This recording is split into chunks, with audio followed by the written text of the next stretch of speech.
Hey, what's up, everybody? We're going to get started here in a little bit. We're just waiting for people to get in, so please feel free to participate in the chat.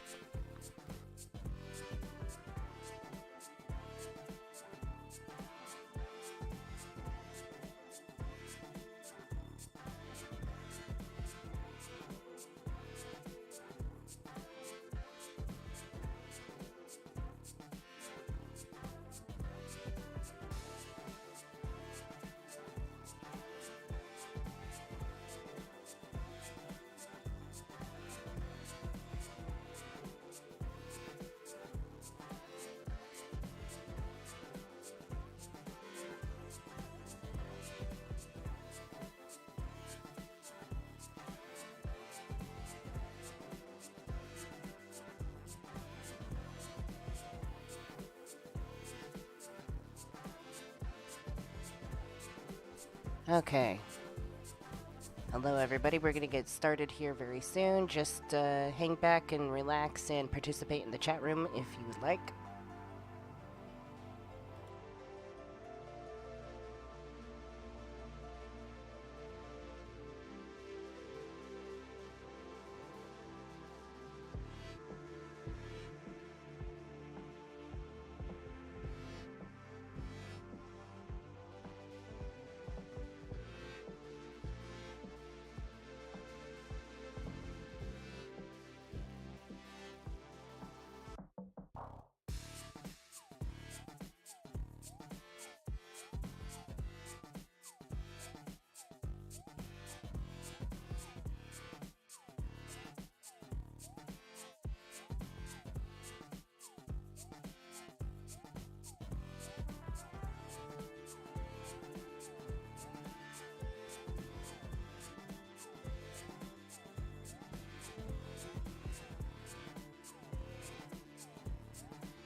All right. Thank you all for being patient. We're just going to wait a few more minutes for everyone to get in and get started. So if you have not hit the like button yet, please do so. And please share the stream if you can and invite somebody to come in.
Okay. Should we get started?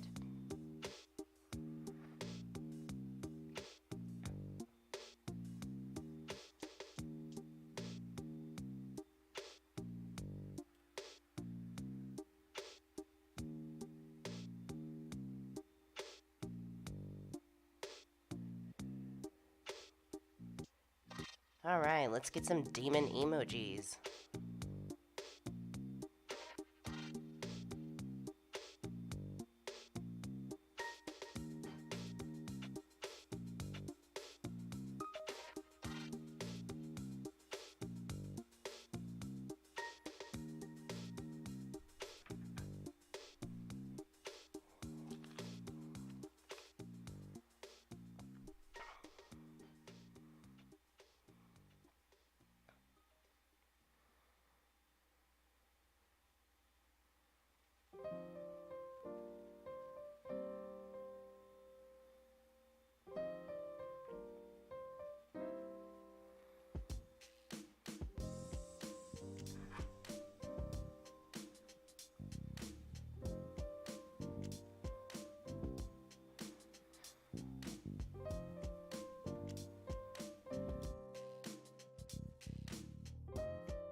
Okay, let's do it. And 3, and 2, and 1. And hello. And oh, this is my weird camera. Hold on.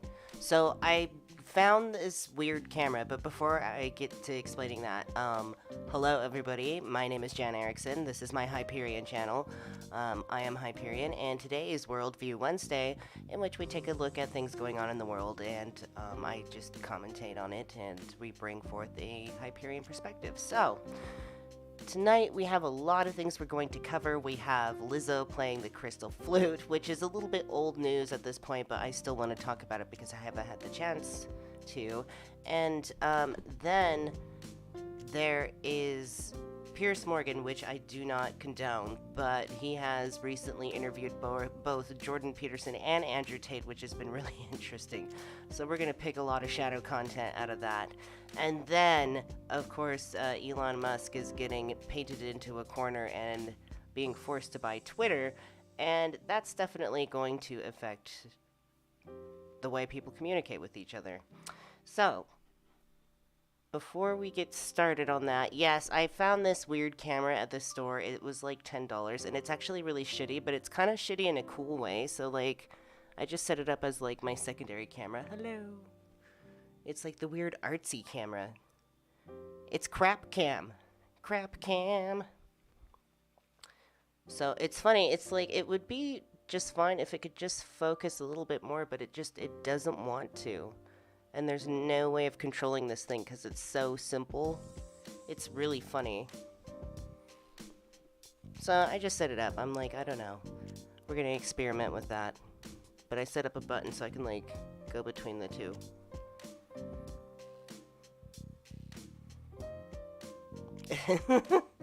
They're so drastically different. It's like the drama cam. Drama.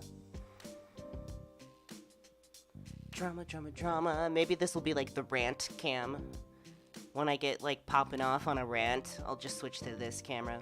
I also thought about maybe doing a loppy cam, setting it up for loppy.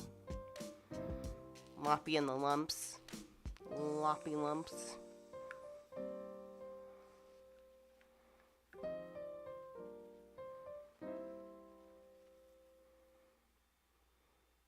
My hair is not cooperating today.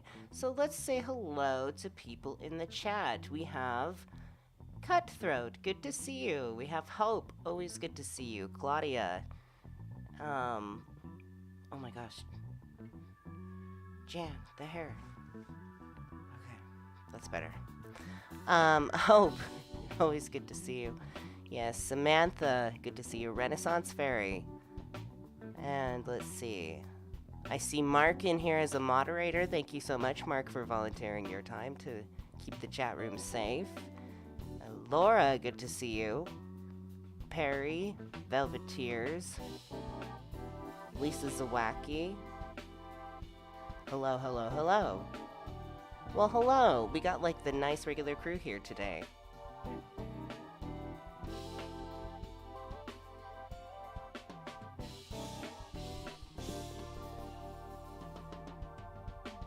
And we have Melinda, good to see you. Morg, good to see you. I love that we have like custom emojis now. Yeah, so if you become a member, we now have custom emojis. We have like little loppy lumps, we have a little monad, we have a little snake, and what else? I forget. We'll definitely get more as time goes by. Elise, good to see you. And Lisa Grace. Mistress Angelica.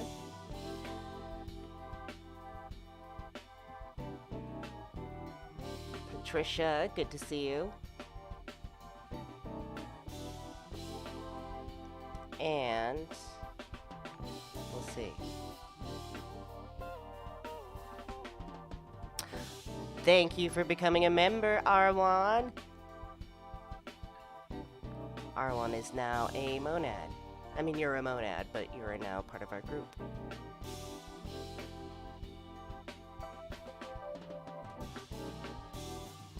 Yes, I will be figuring out a way to get the YouTube members over on access to Discord. I'm still looking into that.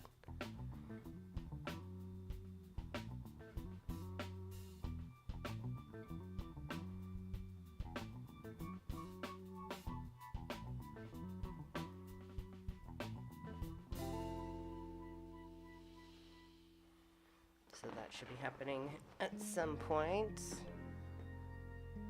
And, oh, Lisa, thank you so much for the super chat. Little super sticker, good job, thank you. Those stickers are really cute.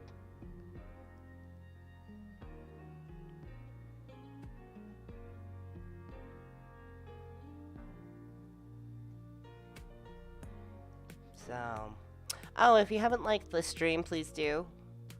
Like it, like the stream.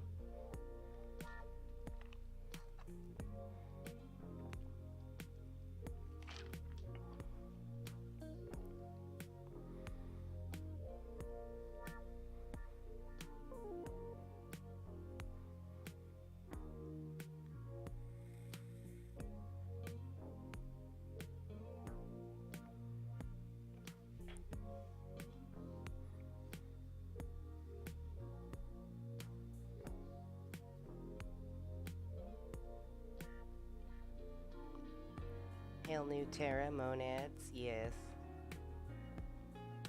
The purple crystal balls. Oh, Claudia, thank you so much for the super chat.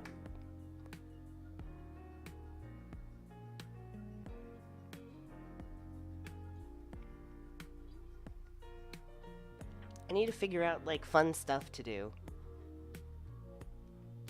More fun things, more fun things.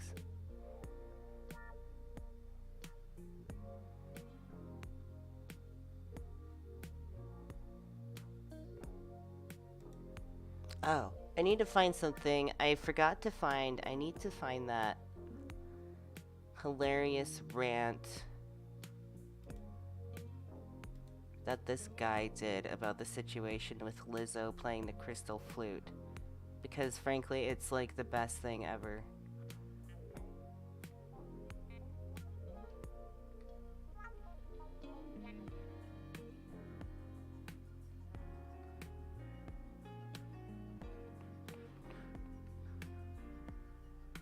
What did I do with that?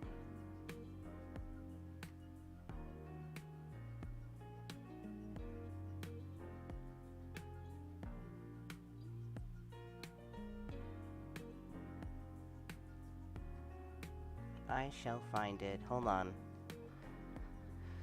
Talk amongst yourselves for a moment.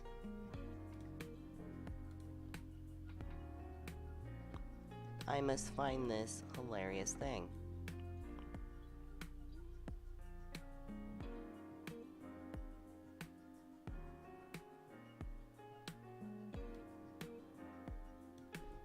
I found it. Okay.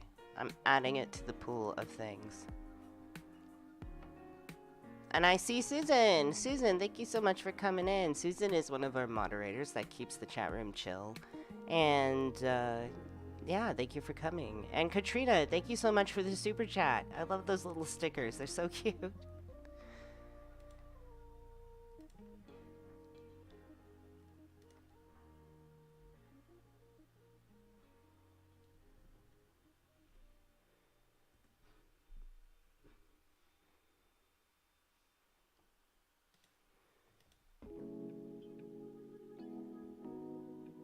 What? Content not available? Damn it. Mark, I can't find that link thing. Let's see. I thought I had it.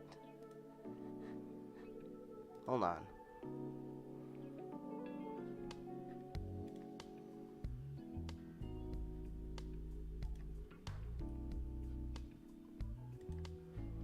I shall find the rant. It's a really good rant by, like, a guy who, like, puts things so eloquently about the situation with Lizzo playing the crystal flute.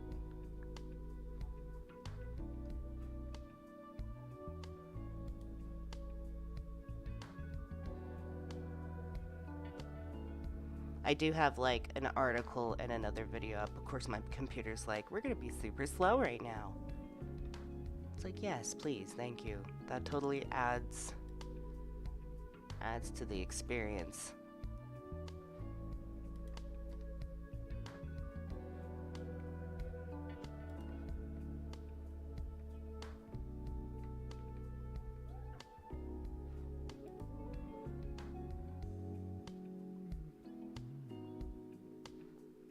FB Messenger link.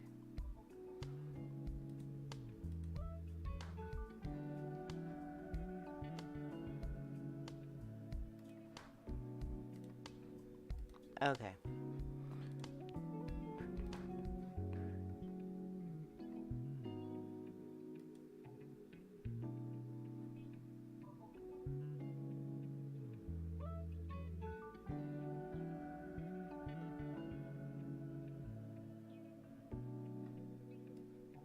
Why is this being so slow?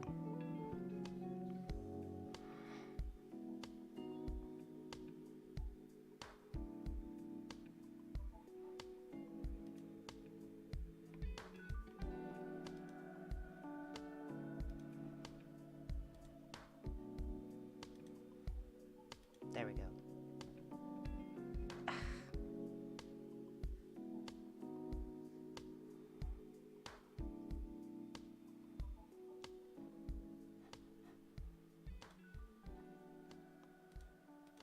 Alright, well, while that's loading at a glacial pace, let's skidoo on over and just, like, check out this article and start getting into this situation.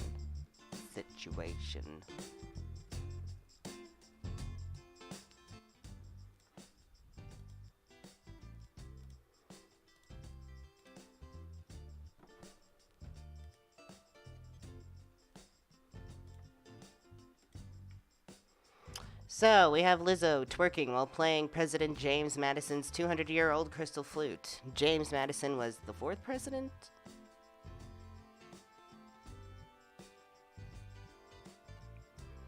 I think.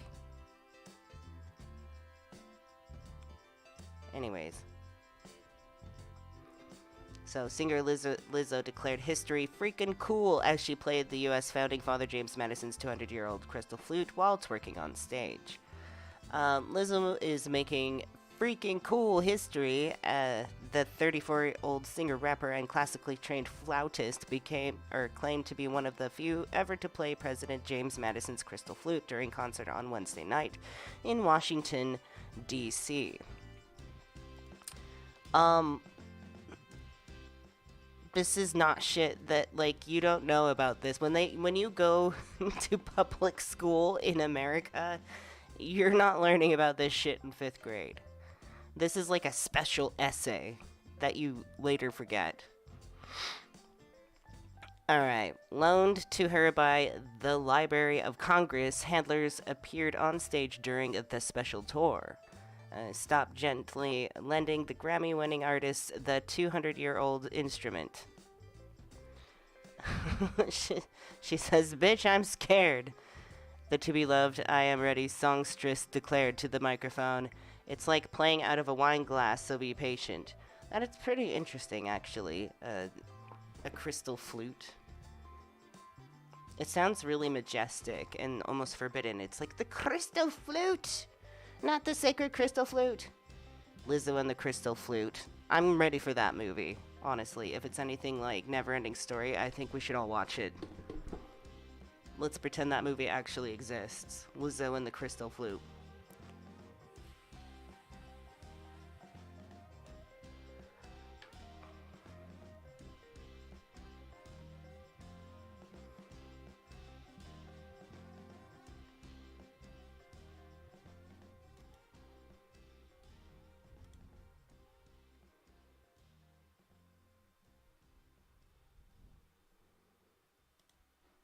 Let me check. Do I actually get this?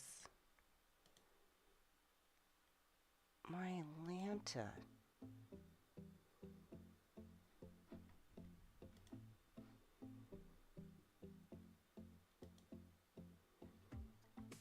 Like, Facebook is being a bitch.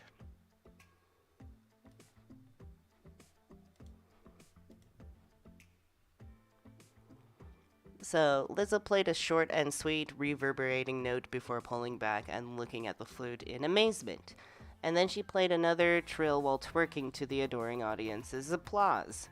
She held the flute over her head like a trophy before returning it to the handlers and jogging back over to her microphone. And said, "Bitch, I just twerked and played James Madison's crystal flute from the 1800s. We just made history tonight." Um, Nobody, and then, she says, "Nobody has ever heard this famous crystal flute before, and now you have. I'm the first and only person to ever have played this presidential 200-year-old crystal flute. Thank you." I would have never known about this freaking crystal flute. This is, like I said, just a part of human history that I don't think is quite necessary to know. But hey, this is really cool. It is cool. I mean, it's an instrument, but James Madison didn't actually play the instrument.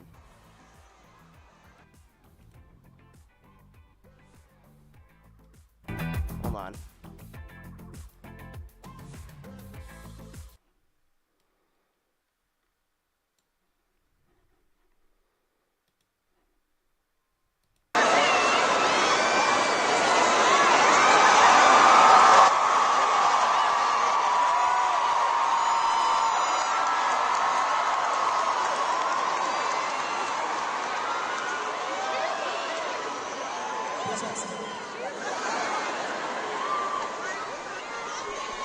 This crystal is like playing out of a wine glass, bitch, so be patient.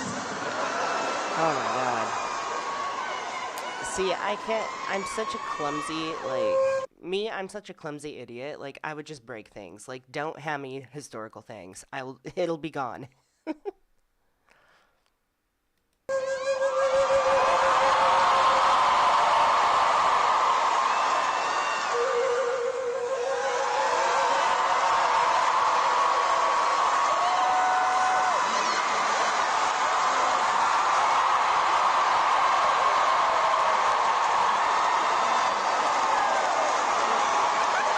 Bitch, I just twerked and played James Madison crystal flute.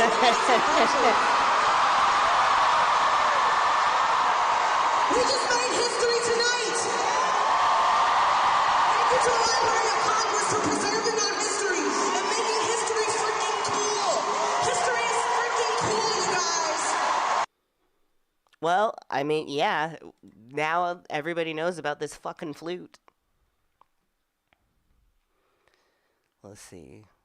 What are y'all saying? What is she wearing? An awesome bodysuit. Anyways, she also thanked the Library of Congress for preserving our history and making history freaking cool. History is freaking cool, you guys, she added. Madison's flute is one of 1,800 in the Library of Congress collection. That many flutes? Jesus Lord. What you doing with all them flutes? And what other instruments do they have? That's what I have a question about. Hayden tweeted that at Lizzo ahead of her DC tour date, sharing glimpses of the largest flute collection in the world and even inviting her to come play a few. Like your song, they are good as hell, Hayden wrote. Lizzo excitedly responding, manifesting Tuesday night's performance. Let's see. Talking about the performance, blah, blah, blah. And yeah. So, pretty cool, right? Of course, naturally, there's the reactionary, sort of conservative side of it that pretty much tore this apart as some sort of atrocity committed on American history. Um, but when you unpack that, it gets a little weird.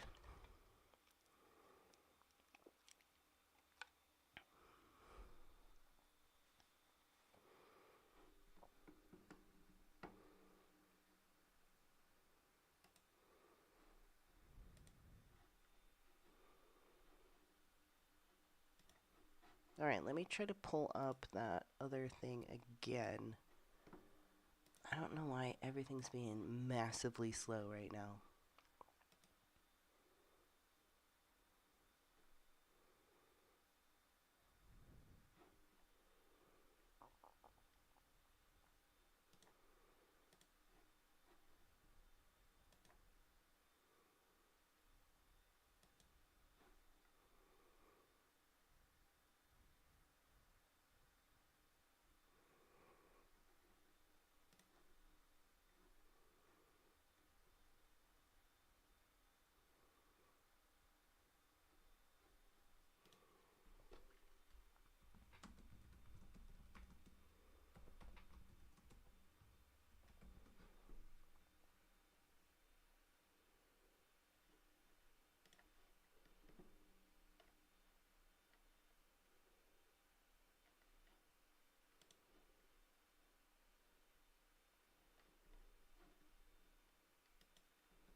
All right, sorry. I'm distracted because I'm trying to pull up that video, but it's like I click on Messenger and on Facebook and it just idles. Like it's just like blank. It's like it's trying to load, but it's like endlessly loading up forever. So I'm like not able to actually access the link.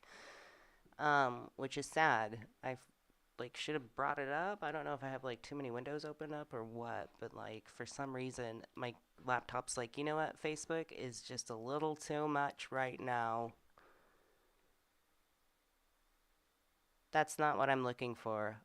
Yes, that's what I'm looking for, Mark. Thank you. It says sorry, this content isn't available. Dang. Yeah, that link doesn't work.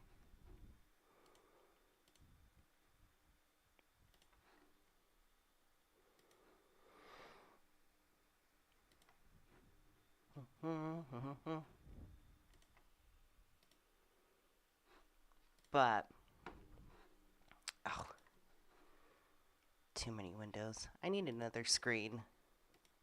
It's really hard to have like 10 windows open on like one monitor. No, I'm looking for a specific video. I'm not looking for the regular one.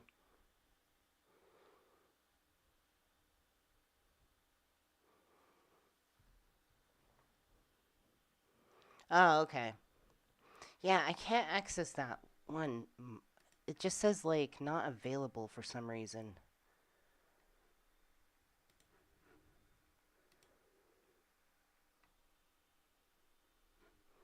Well, darn. Okay.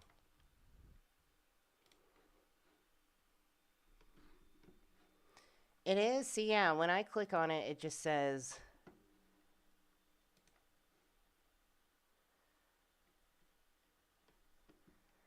content not available.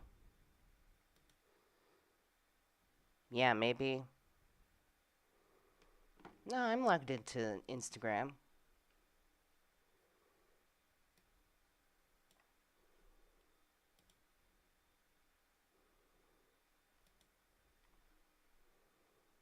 Hmm.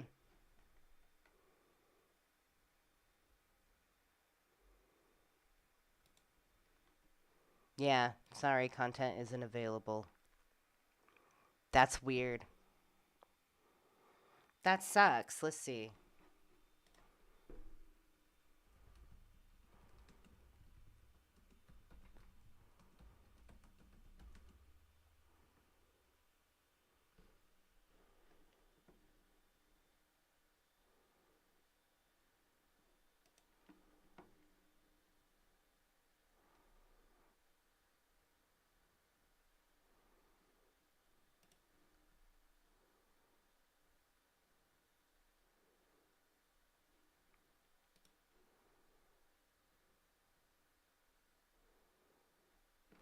Yeah, maybe they took that one down, but one thing's for sure is we're gonna watch Shabibo react to this because it's priceless.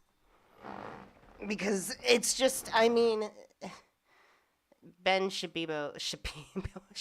Shapiro, sorry. I keep calling that Ben Shapiro is like, oh, you're not hearing me? What? I didn't touch anything.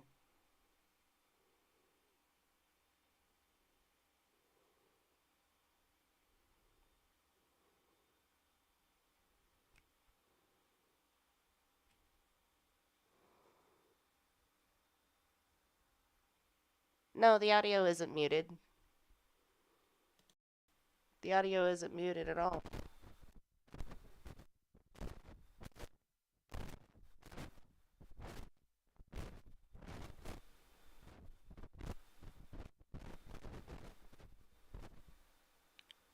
Is that like, yeah, no, I haven't touched the sound or anything. I haven't touched anything.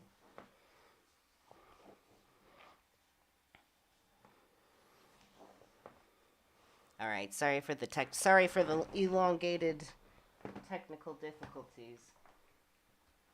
I feel like I'm sitting on something. Okay, there we go.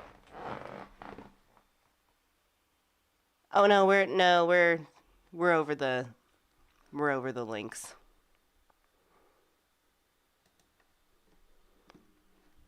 Okay, so let's let's hear what Ben Shapiro has to say. Let's move on.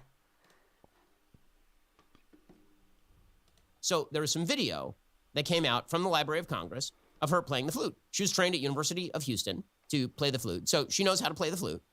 Doesn't mean she's like one of the world's great flautists, in the same way that I'm not one of the world's great violinists, right? Being trained from a young age to play, you can be pretty good, and that doesn't... Ben Shapiro actually plays violin. I am not a fan of the beard. ...make you one of the world's, but she's a celebrity, understood. Okay, so here's the video that is uncontroversial of her playing at the Library of Congress.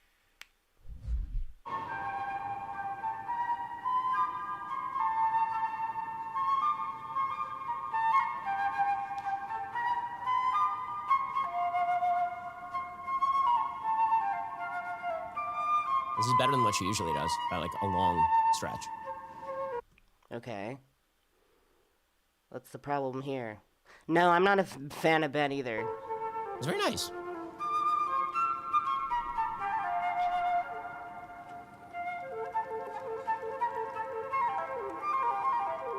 Ah! Mark muted your stream. Don't be making me feel like my shit's wrong. You almost gave me a heart attack. This is very nice.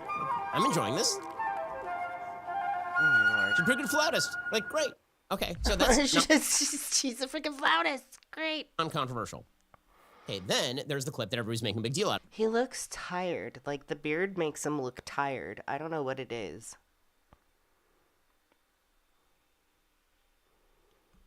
of. As the New York Times suggests, right? The big thing that happened with Lizzo is that she brought this flute to a concert, James Madison's flute to a concert, and she proceeded to twerk with it. So this Twerk with it. Nobody would have known about that flute if this didn't happen. Like, no, like, I don't get what's so bad about the twerking. This is the thing that the entire world saw, was Lizzo wearing essentially a skimpy outfit, twerking with James Madison's flute. Not the first one, which is a very It's the most action he's ever seen. respectful treatment of a historic instrument, but instead, Lizzo bringing forth a historic instrument to twerk with it, which of course is the point. Yeah, here is the clip of Lizzo.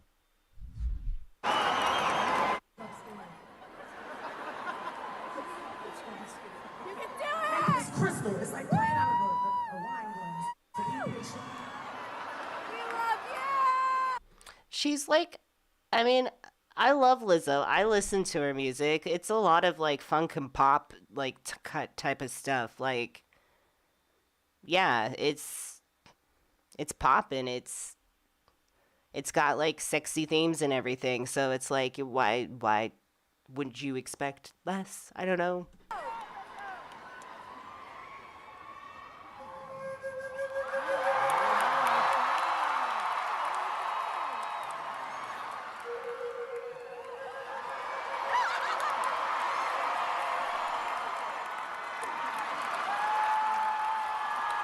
Okay, and then she said something about how she twerked and played James She did it for like 2 seconds. Madison's crystal flute from the 1800s. We just made history tonight. We'll get to more on this in just one moment. First, the government is addicted to spending. The price on everything is going up, but there is no reason you should be paying too much for your cell phone service. No. Nope. No. And no.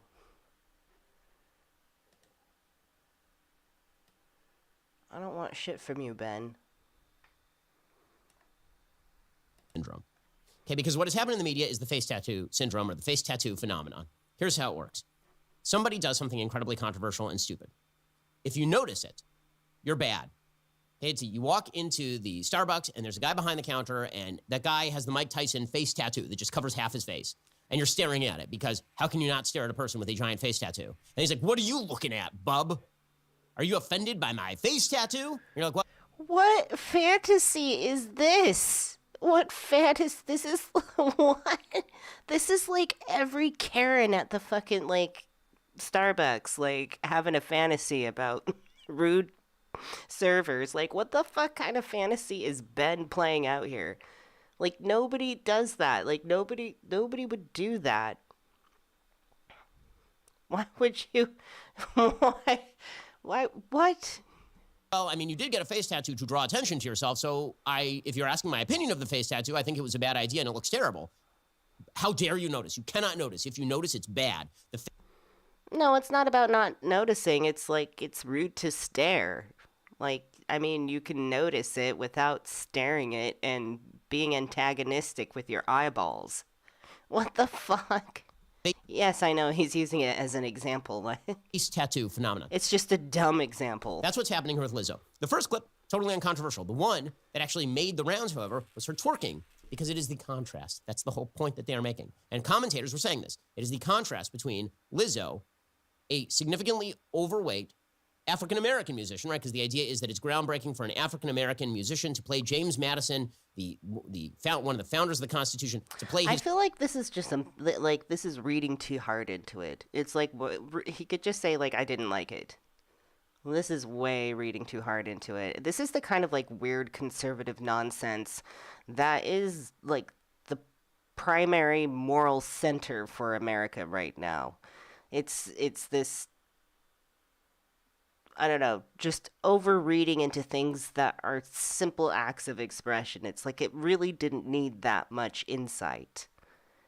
It was just like, hey, check out this flute. Let's play it a little bit, and then she was done. Like it wasn't even that much of a twerk. Like it was just some slight movement.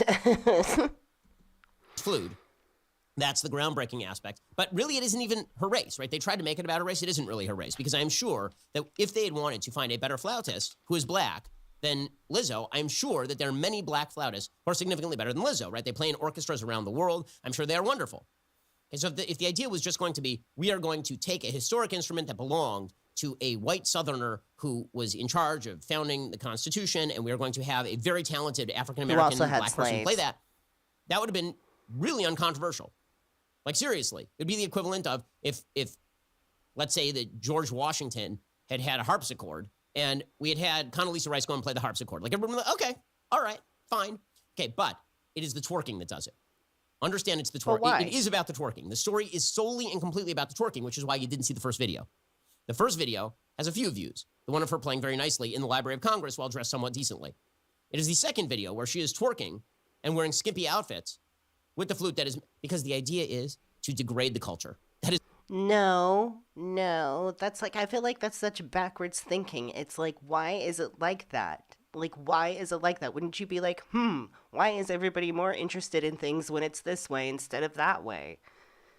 What? Instead of like this is purposeful degradation. Like, no, it's not. what people, that is why the clip is viral. The reason the clip is viral is the contrast between a person twerking and the idea of an extraordinarily classy instrument, a historic instrument that speaks to. No, are you kidding? Have you listened to like funk and jazz? Like, it's like, have you listened to like flute players and other like types of music? I mean, it's so weird. Like, what kind of like music does Ben listen to? Obviously, boring ass music. Sort of the gentility of America's founders being brought into a context that is vulgar. It's the vulgarization of American history. Again, Lizzo did both, and only one of those clips went viral. And so if you notice that, then you're very, very bad. If you notice that, then this means that you're some sort of racist, or it means that you don't want black people playing the flute or something. No, I just don't want people twerking with historic instruments. By the way, I'd be similarly offended as a violinist if there was a Stradivarius. Somebody had a Strad, and that Strad was lent out to a musician who then proceeded to twerk on the Strad. I would also be insulted because Why? That would be awesome. it turns out that great art should not be degraded. Great art, American history, they should not be degraded by juxtaposition with vulgarity. That should not be a controversial position, but we've now reached the point in American life where nearly everything is a controversial position. Literally everything. Every day on this show, there's some clip that is taken that is utterly uncontroversial and then made into a thing on Twitter. Because we now live in a world where we do not have a shared reality. This was a point that was made by an account on Twitter called Wocal Distance. And he was saying that we don't have a shared reality because half the people saw this clip and they were offended by it, and half the people were like, woohoo, it's amazing. Okay, that's sure. We do have a share. We're all in the same, like, sharing the same dream right now, as we tend to say in Hyperianism. Like, we're all sharing, like, this reality. It's just we're not very well in sync at the moment. We're all in a bit of survival mode. So there's not a lot of opportunity for us to get on the same page. So we're just, like, in this really, like, silly, arbitrary war of the mind and ideas. So this is why it's so important to ground yourself in reason and learn how to reason and learn how to think reasonably to wade through all this stuff like, you know, like you're wading through a puddle of muck and get through all this. So, hey, Ven Solstice, thank you so much for becoming a member. Welcome to the Monads, the Monad group. Dear Monads.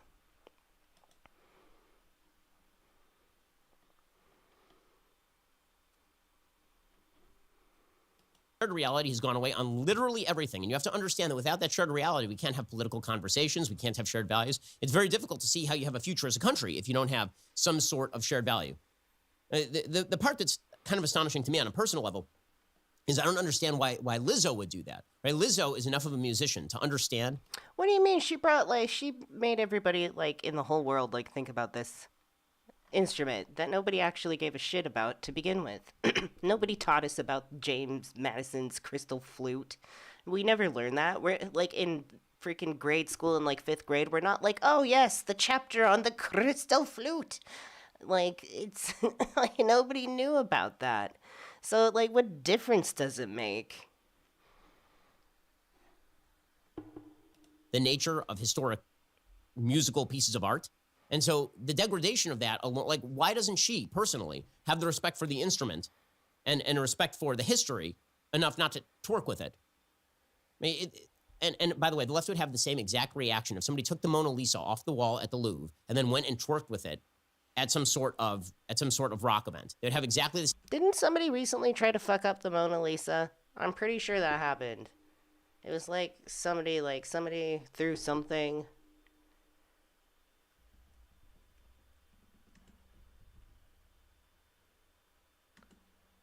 Mona Lisa, somebody threw something at it. Somebody threw something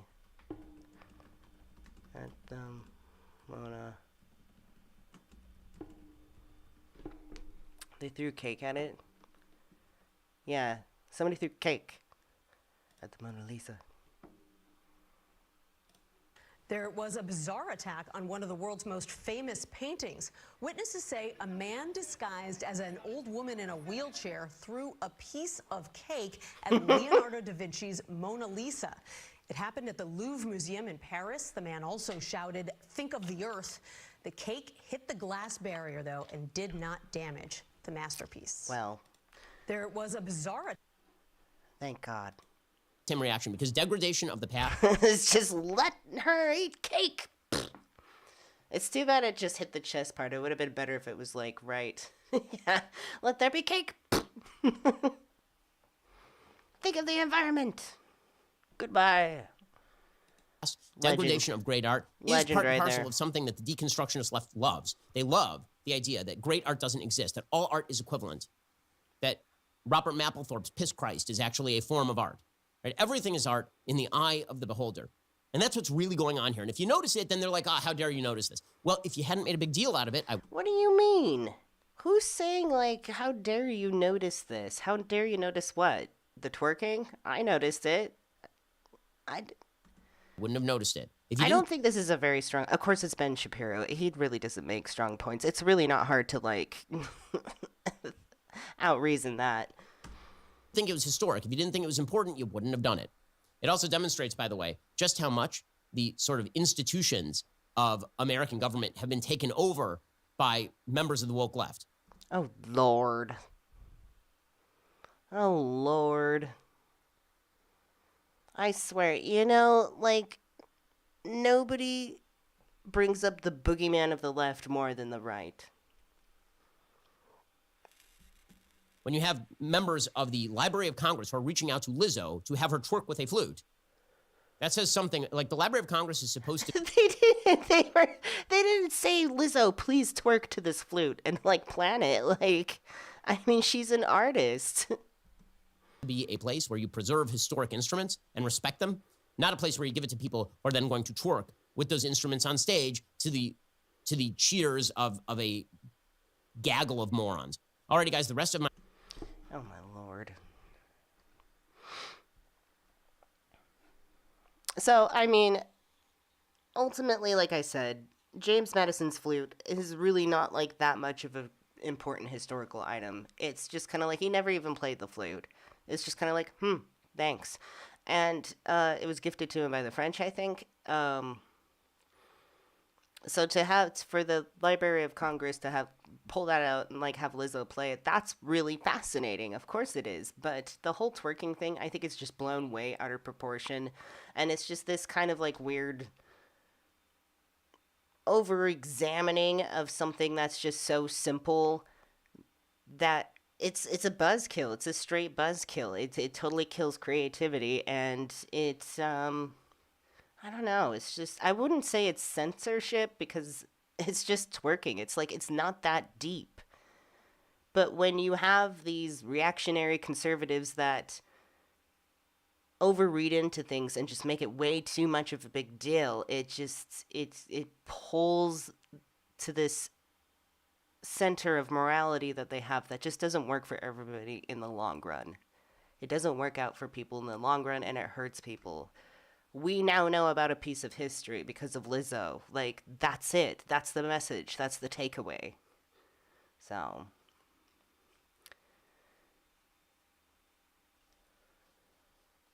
Are you all? No punching. So let's move on to some more. It's so funny. It's just both Jordon Peterson and Andrew Tate were on Piers Morgan, and I don't like Piers Morgan, but I have to say this. It's so funny. It's almost like watching a car crash. I don't know. It's terrible people versus terrible people. It's weird to watch the conversations. But one thing's for sure is it's interesting to watch Piers Morgan combat Andrew Tate on his misogynistic ideology. that he just constantly denies, but just outright, like, blurts it out.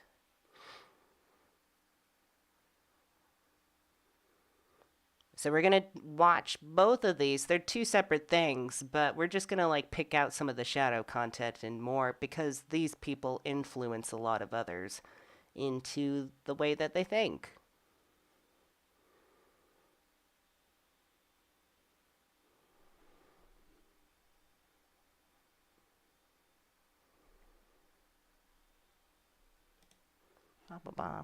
I'm going to use the bathroom real quick, so let me throw on the music, and I will be right back.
All right, everybody, let's move on.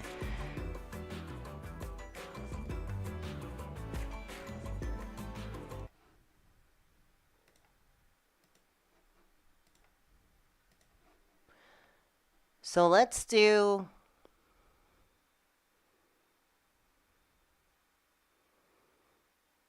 Should we do Jordon Peterson or Andrew Tate first? Let's do a poll. JP, Andrew Tate.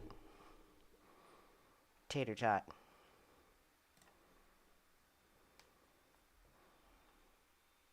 Because both is equally crappy on Piers Morgan. So it's a toss. It's a coin toss.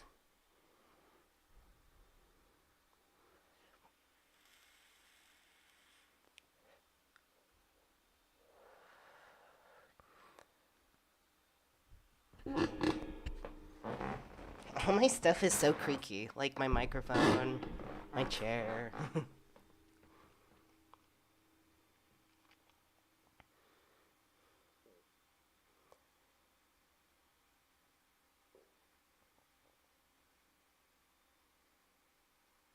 Okay, we got like 89% JP.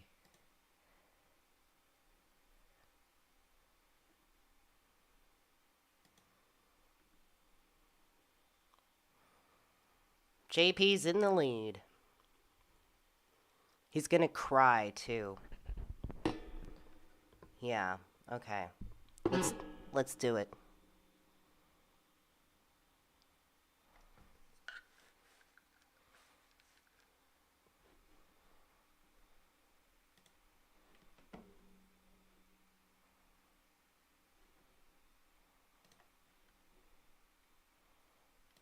Up. I don't want to, but I have to. I want to ask you just quickly. So this is Jordon Peterson's response to a criticism of, I guess, a movie that he released recently.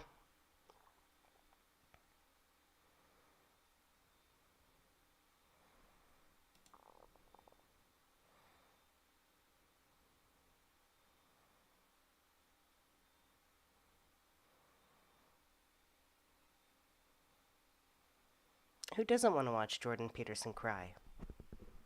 I mean, he cries a lot. The film director Olivia Wilde has a new movie out, which she says is based on you, this insane man, this pseudo-intellectual hero to the incel community. Incel being these weirdo loner men. Oh my God. Are, despicable in many ways. Is that you? Are you? Just look at the face. Let's rewind that, and you can see the face go from bright to just utter sadness. Incel being these weirdo loner men who are despicable in many ways. Is that you? Are you the intellectual? Yeah, it is quiet. Hold on. Let me backtrack. I've got to wrap it up. I don't want to, but I have to. I want to ask you just quickly, the film director Olivia Wilde has a new movie out, which she says is based on you, this insane man, this pseudo-intellectual hero. He's all, what? But why is that? Why is he grinning at that? Like an insane man, a pseudo-intellectual. Like he's all like, yeah, that's me. Like, what the fuck? The incel community. Incel being these weirdo loner men who are despicable in many ways. Is that you? Are you the intellectual hero to these people? No. Cutthroat says there's nothing wrong with crying. No, of course not. It's just Jordon Peterson. Like, he has like a fragile sense of crying. I don't know. But I am all up for that. What is the poll question? Oh, we were just voting on doing Andrew Tate or Jordon Peterson first. I should end it because we are obviously doing Jordon Peterson right now. So, yeah. So, being compared to incels here, or seen as like a king of incels or like a leader of incels, incels being involuntarily celibate men, who truly believe that there's no hope for themselves and it is society's fault. So it's a very external sort of view. They have like no sense of like an inner self. It's all external thinking, perceiving the external world, blaming everything on external circumstances.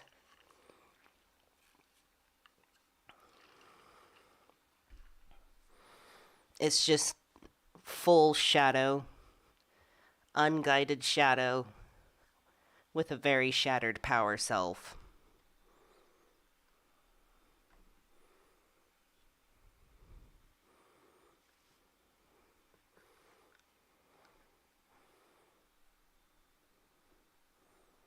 Oh, yeah. Okay. I'm sorry. Sometimes I read things and I'm like, I don't know. Like, I need a better way to read the room. Read the vibe. Read the vibe. Read the room, Jan. Loner men who are despicable in many ways. Is that you? Are you the intellectual hero to these people? Sure. Why not? You know, people have been after me for a long time because I've been speaking to disaffected young men. You know, what a terrible thing to do that is. Yeah, and instilling the external perception that it's everybody else's fault but them.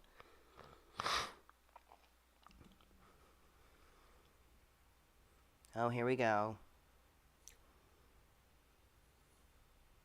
thought the marginalized were supposed to have a voice. Yeah, but not them. Because incel logic is just riddled with misogyny, and sort of in the worst way, too, where it's like women are just essentially dogs. It's making you emotional. Talk about that. Well, God, you know. It's very difficult to understand how demoralized people are. And certainly many young men are in that category. And you get these casual insults, these incels. What does it mean? It's like, well, these men, they don't know how to make themselves attractive to women. They don't try. That's the problem. He's saying, oh, they don't know how to make themselves attractive to women. It's first of all, it's extremely nuanced. It's not quite so black and white like that. Like, make yourself attractive to a certain set of standards. There is a lot of societal pressure and certain standards to keep up, and they do need to be challenged. But it's utterly ridiculous to think that ultimately there's no hope. Like, the incel logic is like, no hope, don't do anything to help yourself, it's not worth trying. And if you are convinced to try to improve yourself, then that's just a lie from society. And it's the whole culture of women that is the reason why these men are unable to score and have sex and get laid. And it goes even so far as to just, like, don't interact with women at all. Like, don't date. Just don't. Don't shower. Don't improve yourself. Don't go for a walk. Don't eat well. Don't do anything. Because doing so, it's all just purely to be seen as somebody that wants to be fucked. I mean, that's the whole incel logic. Is like, don't even try. Where it's like that, it's almost like the direct opposite of inner star actualization. It's inner star actualization is looking within, figuring out what's going on inside of you, and finding the best version of yourself possible, and making that come to fruition. Of course, everybody likes to have, well, not everybody, but some people want to have relationships and things like that, and that's always still possible, but you're not going to be able to see outside of your world unless you start examining how you see the world to begin with. We've talked about reality tunnels before. A reality tunnel is just like your life's perspective, this perception of life. How you view the world, how you internalize your experiences, how you interpret things, your internal monologue. These are things that shape your reality tunnel. And sometimes, like in cases, let's say, for example, depression, if you suffer from depression, when you're in the trenches of depression, it's very difficult to even fathom or perceive of a world that's better, or perceive of a reality where you don't feel so depressed and so much like you're in despair. But it is there, it still exists. So it's the same kind of thing with incels. They don't do any of that kind of work. They can't see or perceive of a world where they can improve themselves. They can find someone to have a relationship with and be very happy. They don't do that work of breaking their reality tunnel. They just stay stuck with it.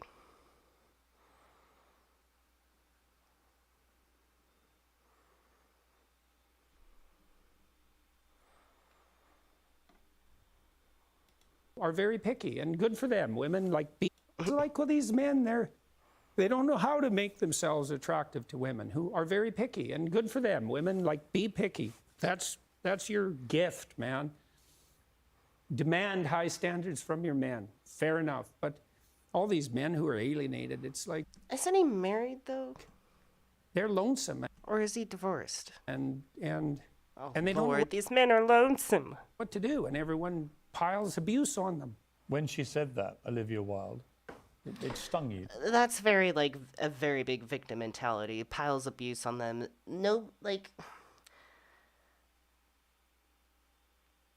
There's no abuse being piled onto them, but they certainly like to dish it back out. These are men that will spend their time going on the internet and spend hours degrading women.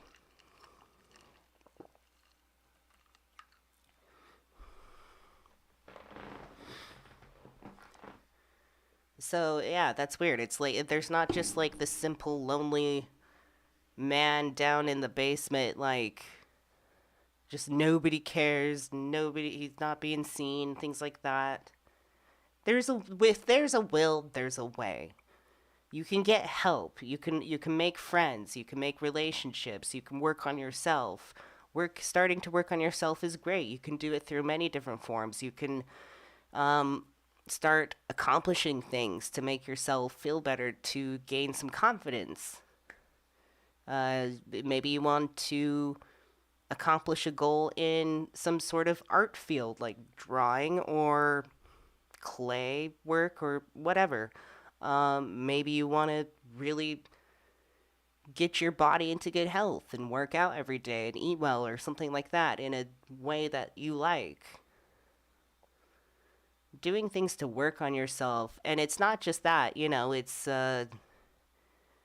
it's a lot of observation about your internal monologue, the way you think, the way you talk to yourself, the way you perceive others. That takes a lot of work to even become conscious and aware of. And oftentimes, it's advisable to work with some sort of therapist or counselor to help you with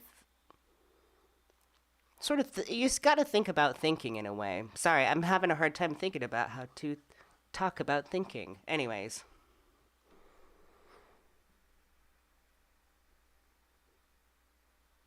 Yes, take a shower. Take a shower. Go for a walk. Eat a good meal. Make a friend. There is hope. Didn't it? I saw the Oh, by reaction. that time, that as far as critiques go, that was kind of low level. I mean, once I got painted as Red Skull, magical super Nazi, that was kind of the end of the insults. Buy a dog.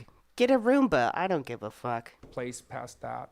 So when Olivia Wilde made those comments, the first thing I did was go look at the preview for her movie, which I quite liked. I thought I would go see that movie probably, and perhaps I will. It didn't really bother me. My family and I talked about it right away, and we were able to respond to it with some degree of humor. Which Mark says go to bookstores instead of sitting at home with the porn. Yeah, no. But I have to say on that note, one thing that helps me with my inner star actualization is consuming knowledge, reading, and not just corny self-help books, like very specific things, like learning about psychology, or, if I want to accomplish something physical in fitness, I will read up on how to do that properly, or I will watch videos on how to do things properly so I don't injure my body, doing deadlifts or weightlifting or certain maneuvers, certain moves.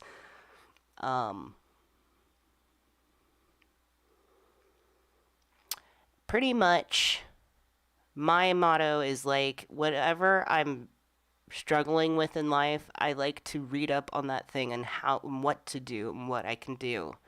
If I'm depressed, I look up things about depression and I figure out how to get help or help myself. If I'm anxious, I'll look up stuff about that. If I'm having a problem, let's see, at work, interacting with somebody at work, I can look up something about that to help me get through that. Like, there's always, there's a ton of people out there. There's a ton of humans who have had a lot of experiences. Like, you're almost guaranteed to find somebody else out there in the world who's going through something just like you are. and who has the experience to get through it and to have healthy, coping mechanisms in order. So it's a lot of just day in, day out, doing the things that you need to do to get yourself to be the best version of yourself. Whether that's like physically or mentally, knowing something, achieving a goal in art, whatever it is, like you can start and get there.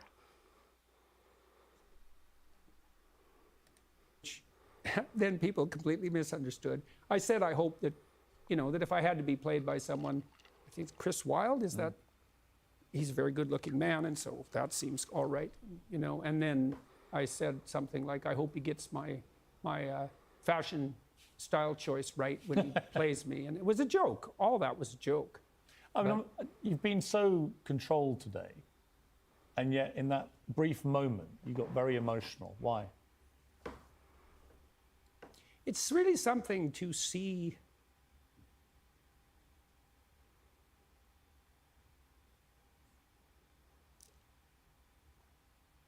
constantly how many people are dying for lack of an encouraging word.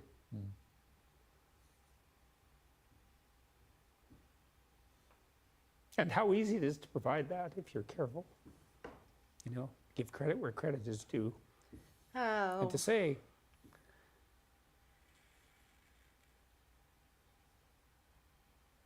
you're a net force for good if you want to be. Do you believe you're a net force for good? Net? Yes. In all the details? Probably not. No one's perfect. Well, at least there's some self-awareness People make their with that. mistakes as they stumble uphill. Jordan's been a fascinating interview. Thank you very much. Thank you. You've got this new box set out. Yeah, pretty happy about that. Jordan B. Peterson, 24 Rules for Life, and Oh, Beyond those Order. poor. See, I don't Fascinating understand. book. Like, he knows what incel is. He knows what that means. I don't know where he's getting at with this shit. Moving right along.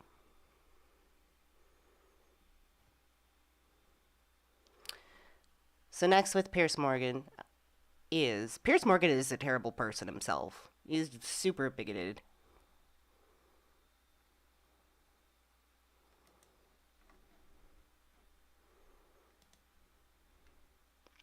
But Jordon Peterson has like serious shadow issues. I mean, it's okay to cry and have like an emotional moment, but when you're crying over incels and being like, "Yep, I guess I'm the representative for incels," and just having to cry about it, like there's something serious wrong. There is a disconnection there.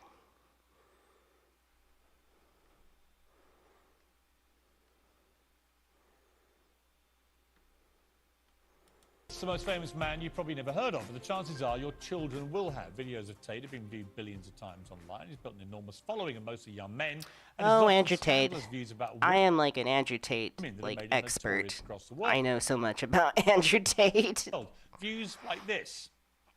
So I think my sister is her husband's property, yes. When a bride is walking down the aisle to marry the groom, the father walks next to her and gives her away. True or false? Tate's opinions on mental illness are equally controversial. I don't believe in depression. Don't message me about depression because I don't believe in it. If you're asleep in your bed in the middle of the night and you hear a noise and you believe in ghosts, now you're afraid. But if you don't believe in ghosts, it's the wind and you go back to sleep. What? You don't believe in depression? There's no believing in depression. People have depression or they don't. I mean, it's a thing. It's a clinical thing.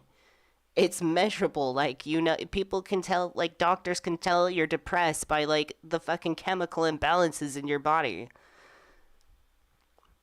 Dude's never... Oh, hi, Cassie. Good to see you. Cassie's another one of our moderators. Thank you for coming. Dude's never had depression. I bet you he's super depressed. He's depressed and he's in denial.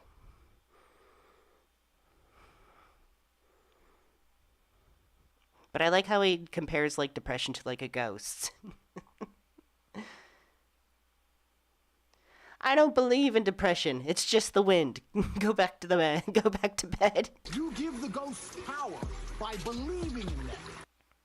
Well, this summer, every major social media platform banned Tate amid a global backlash and concerns about his influence on the young people who watch him. But copies of his videos are still shared millions of times every day.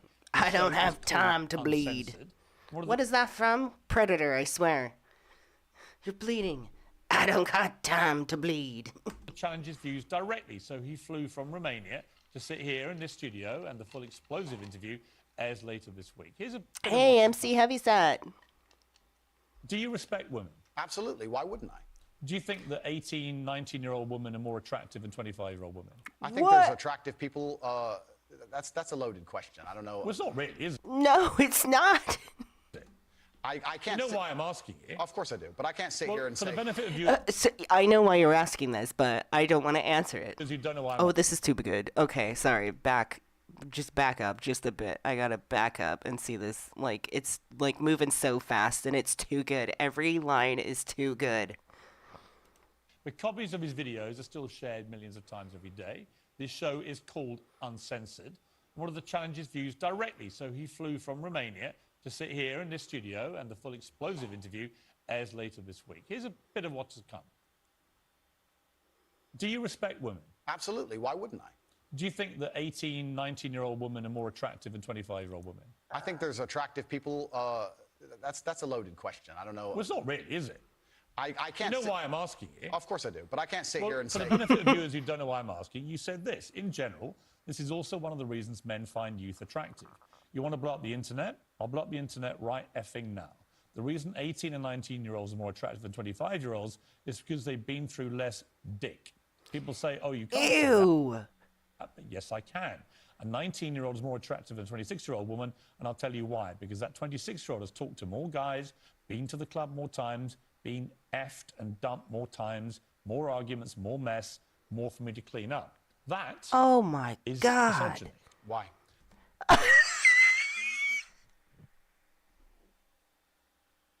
Why?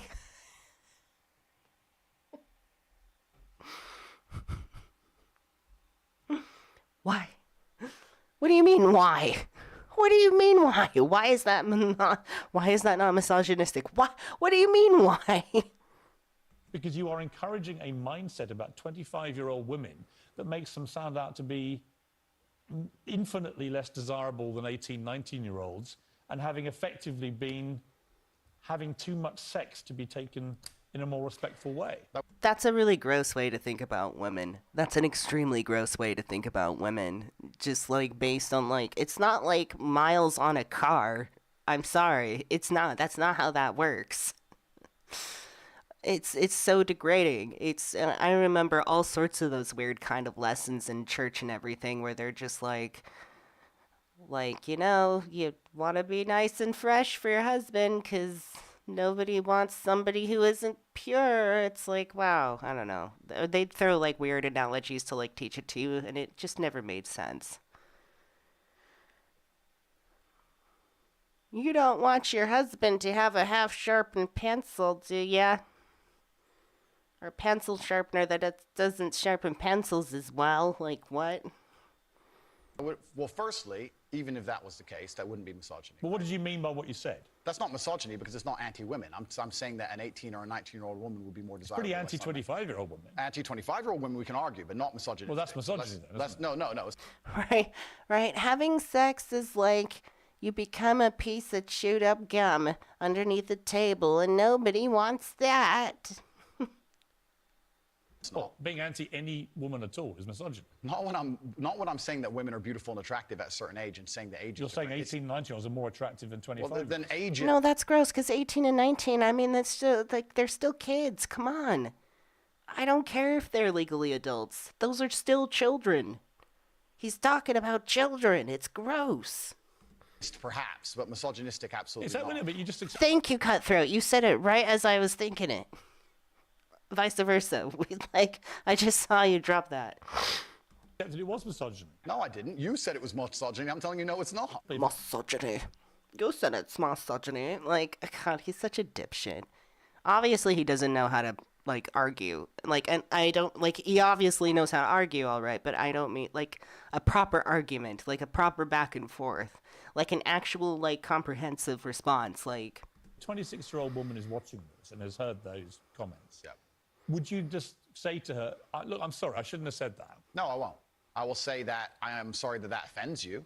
However, there's a large contingent of the world. That doesn't mean you're sorry. I'm sorry I'm not you're sorry. That's the upset. point I'm making. I'm sorry if that offends you. However, there's a large contingent of the world that believe that, and I was mediating for a conversation. Parts of the world that believe that about 26-year-old women are parts of the world where women are not allowed out on their own. That's a They conversation. have to wear full burqas. Well, that's a conversation. They're not to have. allowed to drive cars. That's nothing to do with me. But is that the kind Yep, Cassie's right. He wants them young and inexperienced, so they ignore his red flags. Precisely. of world for women that you I was mediating. applaud? I was mediating a conversation. No, I'm asking you what you think. I don't live in a country where that happens. You're using that as the excuse for why you're not sorry for saying it. It's not an Is that there are excuse. parts of the world where this is fine. My So friend. my question to you, He's so painted in a corner. He is so painted in a corner. If only we could get tears out of him like Jordon Peterson. is, well, do you think it's fine? I don't think it's fine. I live in a world where You don't think it's fine? the reason This I isn't that hard, Andrew. You can simply say, Piers, you know what? With the benefit of hindsight, I wish I hadn't said it like that. And if a 26-year-old woman's watching, I'm sorry I said that, because that actually is blatantly misogynist. And even though that's a view held by other parts of the world, it's not a view I share. Now, I would respect you more if you said that than if you try and say, well, it's said in other parts of the world, so I'm not sorry. I think That doesn't tell me what you think. Then you need to understand why my content existed in the first place. My content existed because I tried my very hardest to be an absolute and utter realist, especially with uncomfortable truths. I was pointing out that very uncomfortable. Is that a truth, then? It's an uncomfortable truth in many parts of the world. It's not a truth that I'm happy about. An inquest this week found that a 14-year-old girl, Blame Molly shifting. Russell, died from an act of self-harm while suffering from depression and the negative effects of online content. The coroner said she was exposed to... Was Andrew Tate diagnosed with any personality disorder? Not officially. But, I mean, he's pretty disconnected socially, I'd say. material that may have influenced her in a negative way, and in addition, what started as depression had become a much more serious depressive illness, and she very sadly took her life. That's absolutely disgusting. Right. Her father... It's terrible. Her father's campaign for better protection... Top Gs don't have time for introspection. He's a top G. There's no introspection. against potentially dangerous social media algorithms, right? It says that the particularly graphic content she saw romanticized acts of self-harm, normalized her condition, Drinks with and the elbow focused on a out. limited and irrational view without any counterbalance of normality.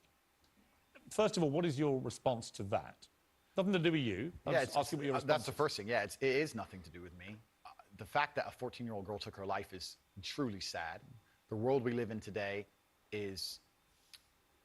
The world we live in... The fact that something like that happened is almost mind-blowing to me. That's truly sad. I actually feel sad inside to see something like that. What has come...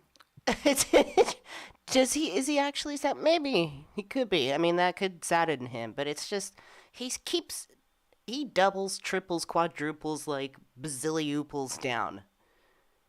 He doesn't change. It's weird. It's like he'll have moments of like self-awareness, but then he'll go immediately back. It's so frustrating. Why can't he be reformed? Reformed! Clear to me in the interview is that a lot of things you say you wouldn't say now that you've said before. But I'd say it differently, perhaps. Yeah, right. So to me, that's Well, an yeah, now that acceptance. like half your shit's been Not just that you blocked. want to and- get back on platforms, because Yeah. maybe that was one of the reasons you were no platform, but that you've recognized and understood the potential harm to the wrong kind of impressionable mind by some of the things you've said. Would that be fair? I think that's 80% fair. I recognize and understand that with massive fame, you have to be more careful about being misconstrued. Like I said earlier, 1% of people misunderstanding you doesn't matter with a small audience. It matters with a very large audience. With power comes responsibility. I still believe the things I say. I do not want to be a negative force for the world. I also understand that I am a man who's lived a very difficult, nuanced life.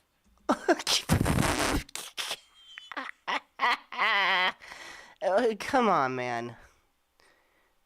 Bugattis are not, and sparkling water are not a complicated and nuanced life.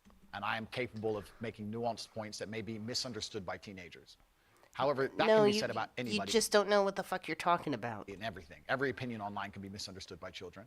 Trying to protect The type, yeah, well, Mark, mostly the type of people that listen to him are little boys.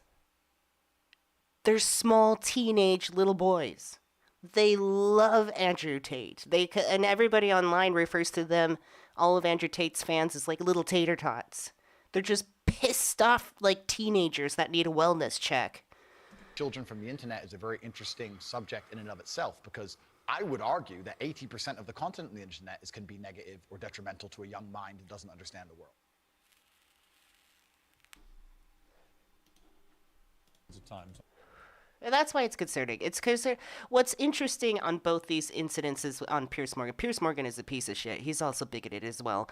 But Piers Morgan, having both of these people on there, and it being very specifically centered around like misogynistic mentality, incel mentality, just this horrible mentality about women. I find it really disturbing, and it's being put on a pedestal. It's what people like. People find that comfortable.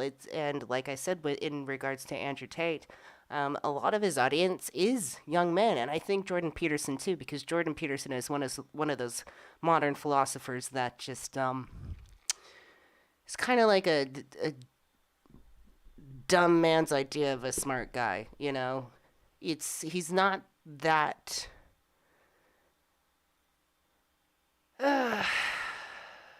He's not good. Like his line of thoughts are just like bad. And in a lot of cases he says just a whole bunch of hocus pocus like bullshit. It just doesn't even make any sense. What is the sky? What is light? What does this all mean?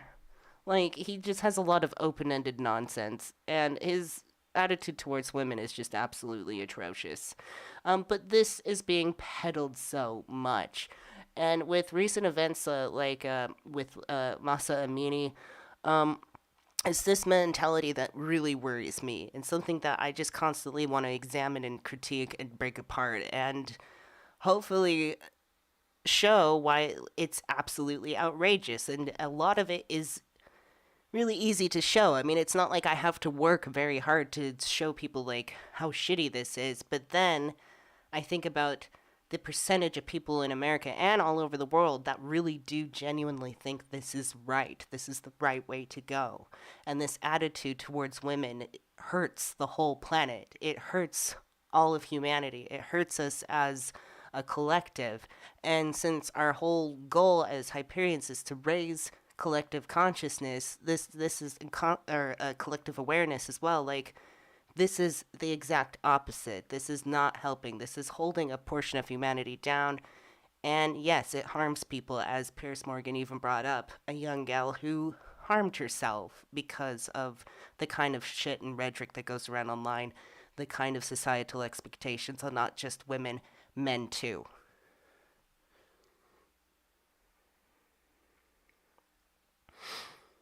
So,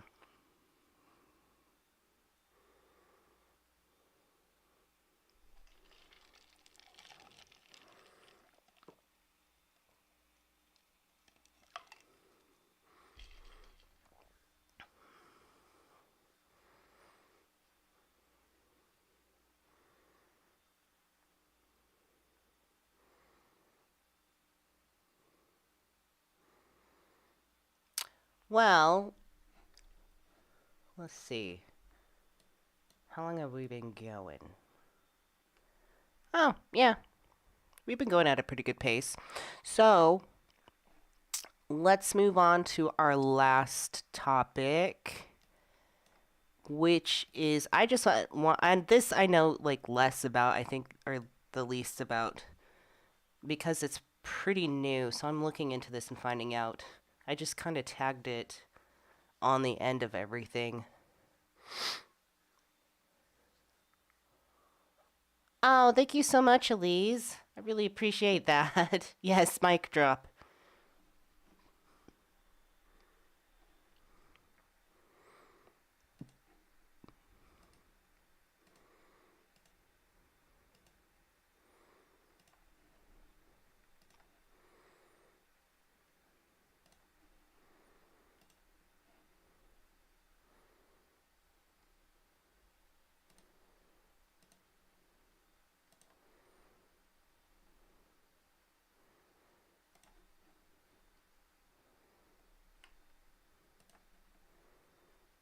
Dang, I really can't access that rant. Whatever. Maybe it's because it's made for the phone.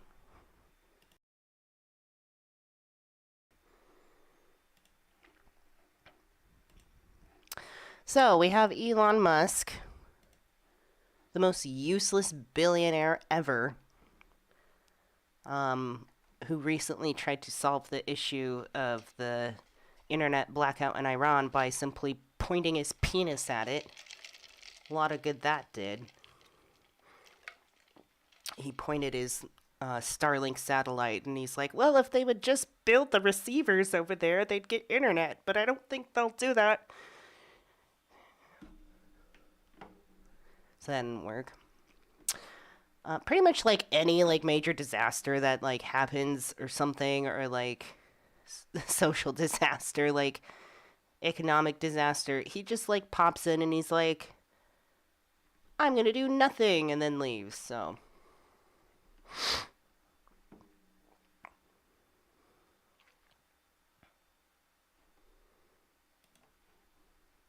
no, it still doesn't work. It just says, keep saying sorry, this content isn't available. Boo. Anyways.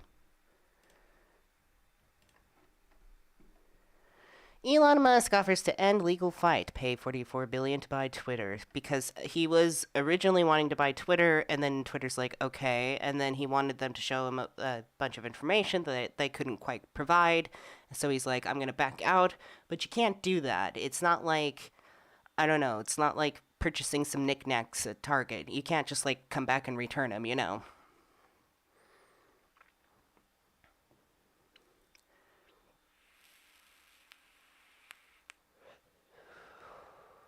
Elon Musk is abandoning his legal battle to back out of buying Twitter by offering to go through with his original $44 billion bid for the social media platform.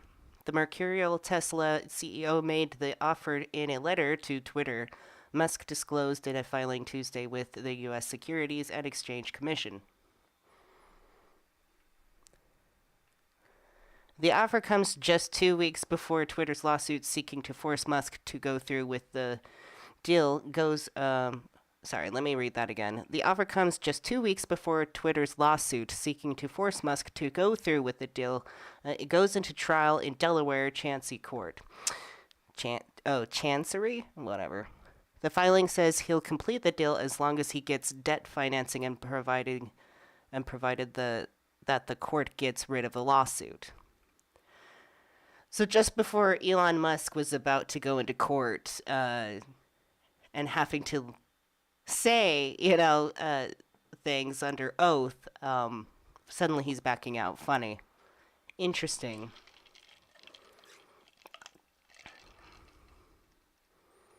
By going through with the deal, Musk essentially gave Twitter what it is seeking from the court, specific performance of the contract with Musk, meaning he would have to go through with the purchase at the original price. The contract Musk signed also has a $1 billion breakup fee. Eric Talley, a law professor at Columbia University, said he's not surprised by Musk's turnaround, especially ahead of a scheduled deposition of Musk by Twitter attorneys starting Thursday that was not going to be pleasant.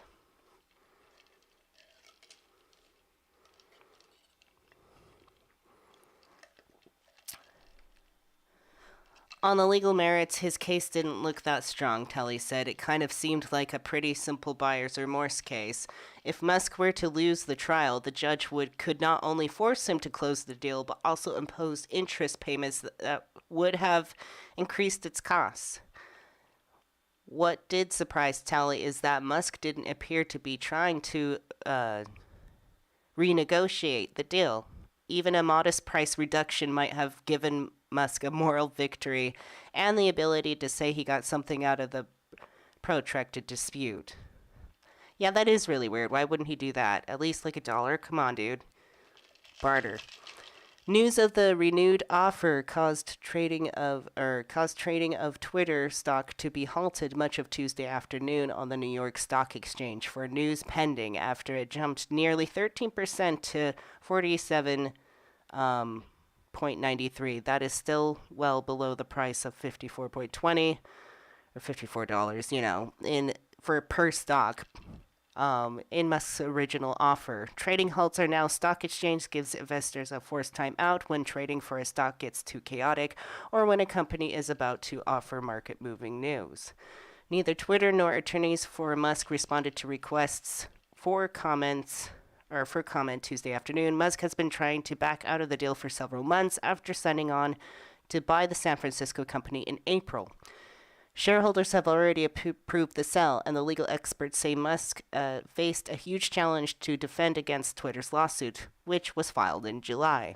Musk claimed that Twitter undercounted the number of fake accounts on its platform, so he was totally bugging about the fake accounts, that Twitter was just like, whatever, dude. And Twitter sued when Musk announced the deal was off.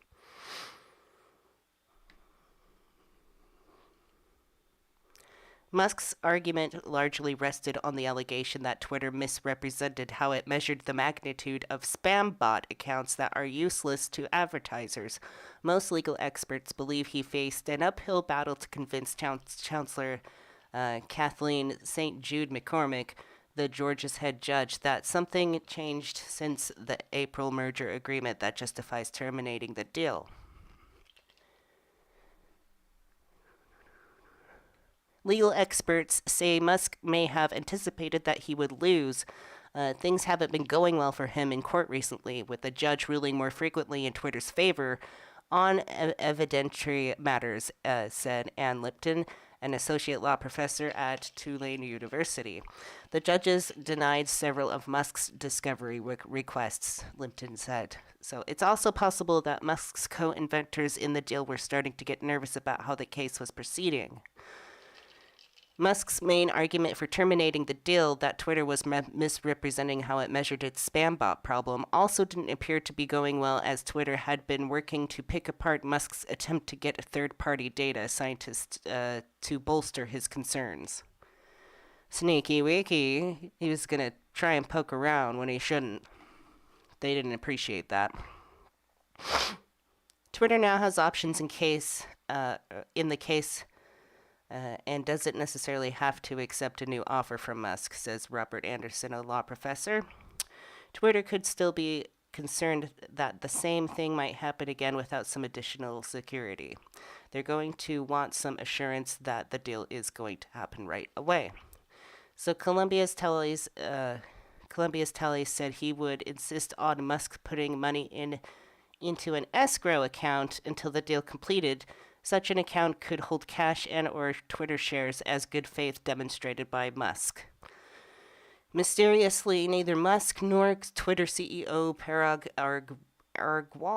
Agrawal have written anything about the deal on Twitter, where many developments in the dispute have been aired. Many of Musk's tweets in the past 24 hours have been about a divisive proposal to end Russia's invasion of Ukraine, drawing the ire of Ukrainian President Zelensky.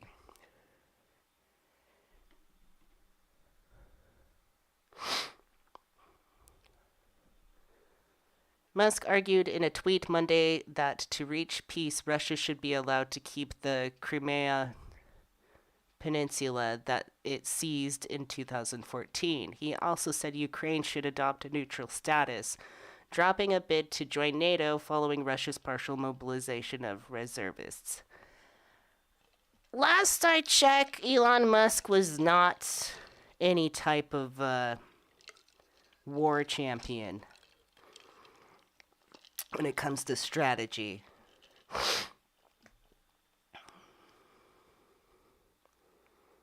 If the deal goes through, Musk may be stuck with a company he damaged with repeated statements denouncing fake accounts. Susanna Streeter wrote in an investor, blah, blah, blah. No, I hate that extra stuff. So-and-so said in their bedroom in the evening when the sun came through the north window. This is an important metric considered to be key for future revenue streams via paid advertisements or for subscriptions on site, and his relentless scrutiny of Twitter's figures over the last few months is likely to prompt questions from potential advertising partners.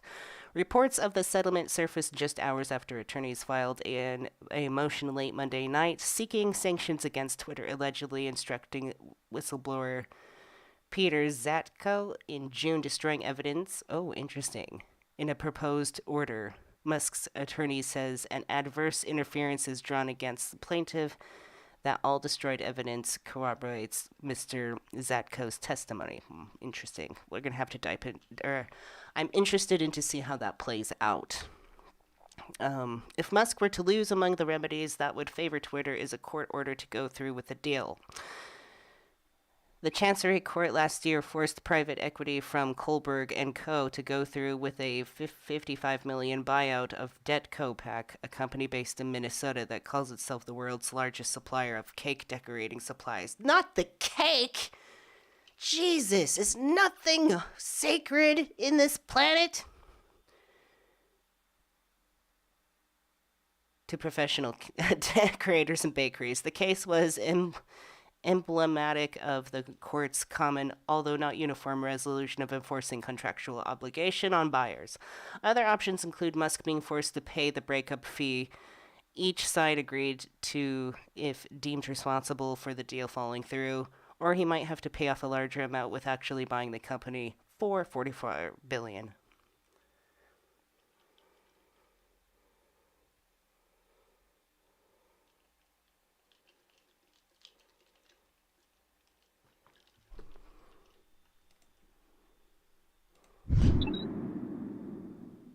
Guys, let's talk about the Musk Twitter saga, seemingly reaching its conclusion here.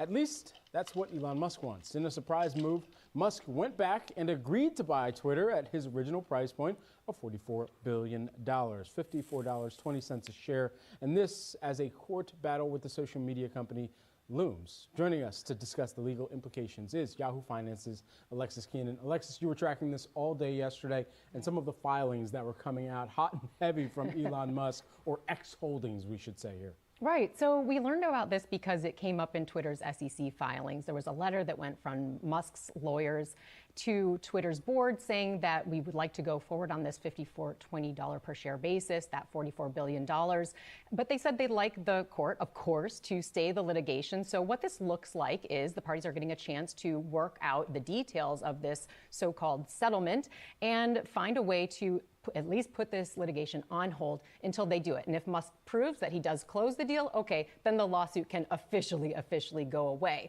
But let's talk about what perhaps broke the straw that broke the camel's back here. Yeah, see, I think that's because he had to, it got to the point where he had to sit in court. So basically, if you're having a hard time understanding it, when you are a fucking billionaire and you buy a multi-billion-dollar company, or say you're going to, it's a very serious deal. You can't just sort of try it out and then return it. You know, it's not like buying a blender at Target. You can't just take it back. It's a serious fucking deal that you kind of get stuck in and you have to follow through. And if you back out at an inopportune time, you can get sued. And in some cases, you can be ordered to follow through with the deal. And in this case, it was going to go to court when Elon Musk is like, no, never mind. I'll buy it. So, but here's the thing. Twitter is a cesspool anyways. I'm not on Twitter. I never want to be on Twitter. I just don't. But it is a major platform. So, the thought of having Elon Musk own that with his insane ideas of free speech, and Elon Musk's ideas of free speech is sort of like Jordon Peterson, let the incels speak. Most likely will do things like unban President Trump or former President Trump, that sort of thing. And that's where my concern is, as a Hyperian who would like to help raise the consciousness and awareness of humanity. having a major platform owned by somebody who is not as much of a help as, I mean, he's got billions and billions and billions of dollars, and he's just going to buy, like, Twitter. That amount of money, $44 billion, could be so helpful in other areas for the human race. It's that kind of thing that bugs me. It's like, well, he can do what he wants with his money, but it's like, shouldn't he be doing something a little bit more, I don't know, ethical? I mean, he could still have his absolutely, like, fucking luxurious life and still make a huge fucking difference in the world, but he doesn't. He just does shit like build penis rockets and then buys Twitter. But he does it for his own insane ethical reasons in his own head, like, oh, this is a way to protect free speech, when really he's just going to let all the crazies come back. So you have Musk's deposition that was scheduled for tomorrow. That was going to take place as many days as needed. He was going to have to testify under oath. Also, you have the judge on Monday granting a request that was made by Twitter for Musk's circles to disclose more in discovery. And what they wanted to dig in on was a May 6th email that was sent from an anonymous source to Musk's lawyers and saying that they should talk offline somewhere else. Now, we don't know what happened from that email, if any follow-up was done at all, but Twitter wanted to know more. So that was going to happen, and this would not then go forward if there's an agreement for the deal to go forward.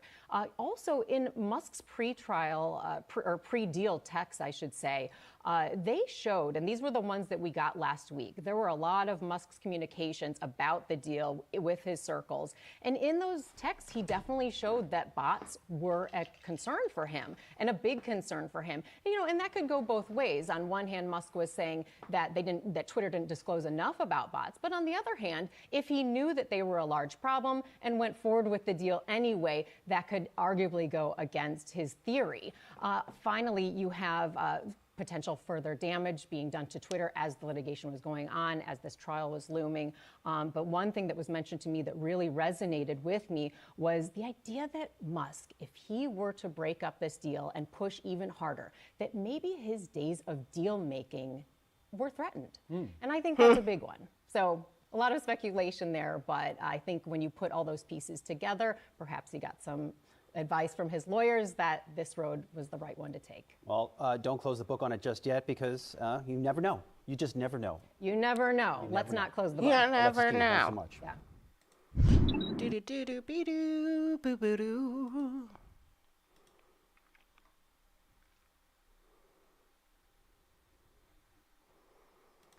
Interesting.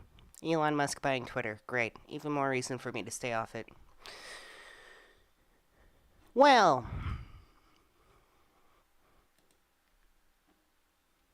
go back to I got my little switcheroo button here. Hey.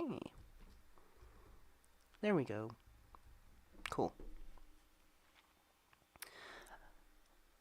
Well, that concludes our Worldview Wednesday. Lots of interesting things. A lot of taking a look at ridiculous reasoning that, for the most part, is totally anti-woman.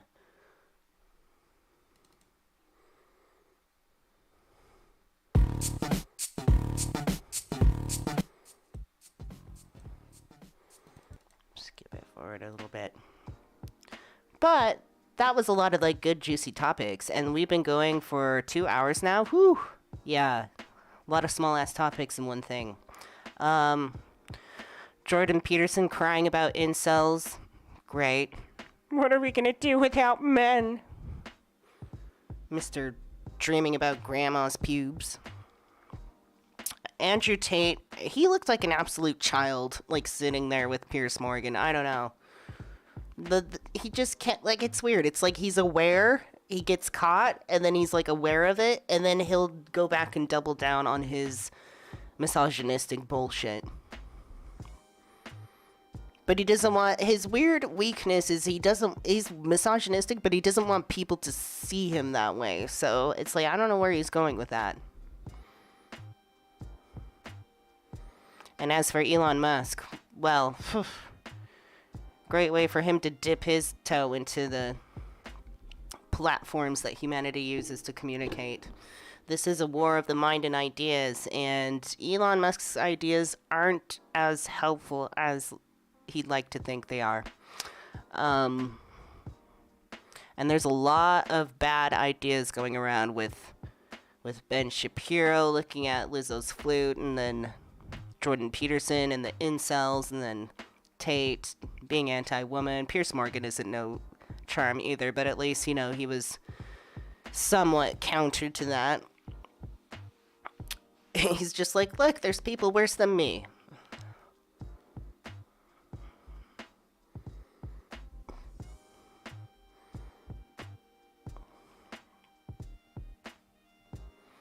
So, next stream is going to be Friday.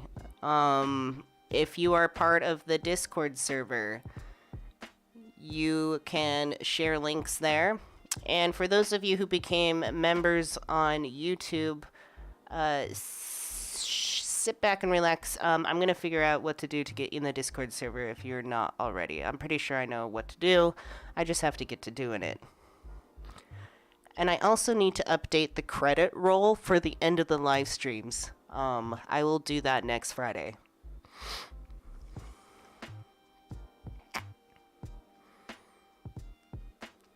But Friday, yes, it's spooky season, so we're gonna watch more. Last week we did ghost videos. I was thinking maybe we'd do something else paranormal. Maybe we can do some cryptoid hunting or some alien hunting. Or something else.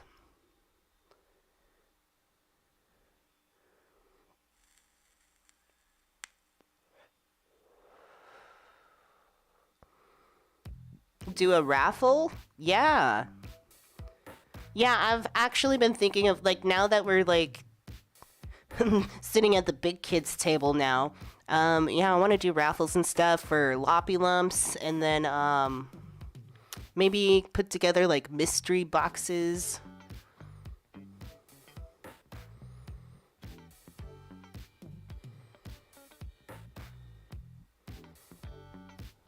To appear as a guest host? Yeah, maybe.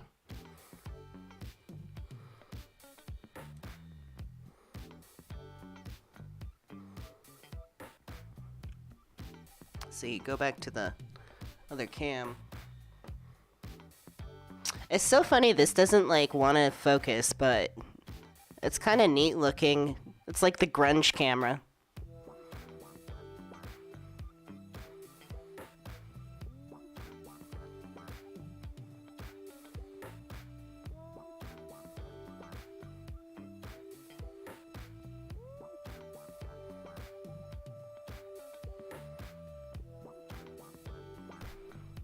Good to see you. All right, so yes, next live stream is Friday, 6 p.m. Pacific time. We're gonna watch spookity videos.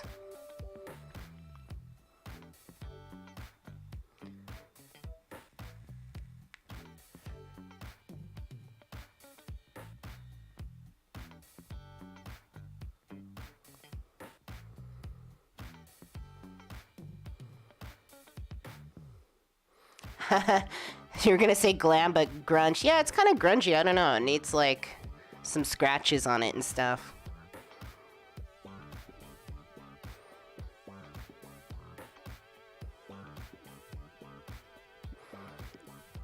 Who is in the pictures on the shelf behind my wall? Oh, this is a drawing by my friend Megan. Let's see. I just got a pack of tarot cards there. And then I have Carrie, my dear friend, who passed recently. And yeah, that's it. Oh, I have my Hyperion journal. And then I have my little hand mirror right there that Cassie gave me. So just little trinkets.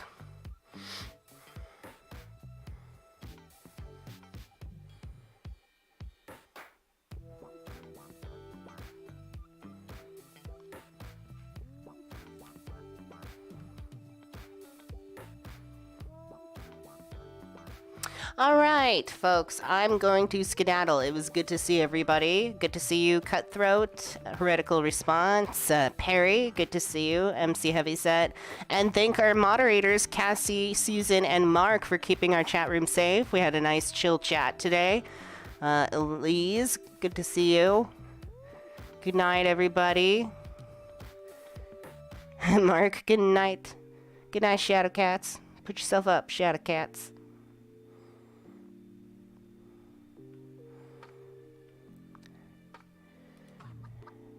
Yes, good night, Patricia. Good night. Good night, everybody.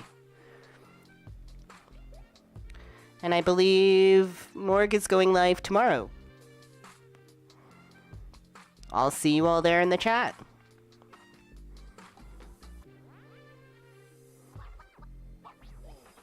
All right. Sleep well, everybody. Take care.